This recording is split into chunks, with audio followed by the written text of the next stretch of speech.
சிந்து பைரவி அடுத்த வர எபிசோடில் பார்த்திங்க அப்படின்னா ஆறுமுகம் தோட்டத்தில் உள்ள அந்த வாழைப்பழம்லாம் விற்காம இந்த மாதிரி லாஸ் ஆகிற நிலமையில இருந்துச்சு.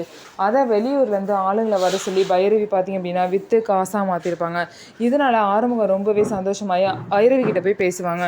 ஆறுமுகம் வந்து பைரவி கிட்ட எனக்காக இப்படி ஒரு ஹெல்ப் பண்ணியிருக்க, ரொம்ப தேங்க்ஸ் பைரவி, இந்த மாதிரி செய்வேன் கொஞ்சம் கூட நான் எதிர்பார்க்கல அப்படின்னு சொல்லிட்டு ரொம்ப சந்தோஷமாக பேசிகிட்டு இருப்பாங்க. ஆனால் பைரவி பார்த்திங்க அப்படின்னா நான் ஒன்றும் உனக்காக பண்ணல, உடனே பெரிய டைலாக்காக எடுத்து பேசாத, நீ எனக்காக இவ்வளோ பண்ணியிருக்க, நீ எனக்காக இவ்வளோ யோசிக்கிற, எவ்வளோ அன்பு வச்சுருக்க அப்படி இப்படின்னு சொல்லிட்டு பெரிய டைலாக்காக நீ பேசாத, நான் கொஞ்சம் கூட உனக்காக எதுவுமே பண்ணலை, நான் வந்து அன்னபூர்ணியத்தை கஷ்டப்படுறாங்களே அழுகுறாங்களேன்னு சொல்லிட்டு அவங்களுக்காக மட்டும்தான் பண்ணேன்னு சொல்லிட்டு பைரவி ஆறுமுகத்துக்கிட்ட சொல்லுவாங்க.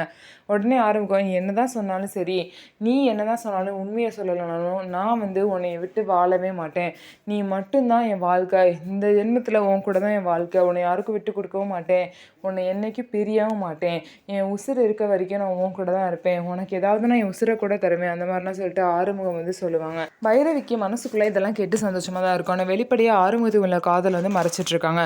ஸோ எப்போ அவங்க 2 பேரும் அவங்களோட காதலை சொல்லி உண்மையான வாழ்க்கையை வாழ போகிறாங்க அப்படிங்கிறத பொறுத்திருந்து பார்க்கலாம். நம்ம வீடியோ உங்களுக்கு பிடிச்சிருந்தா நம்ம வீடியோவை லைக் பண்ணிக்கோங்க. மறக்காமல் நம்மளோட சேனலை சப்ஸ்கிரைப் பண்ணிவிட்டு பாருங்கள்.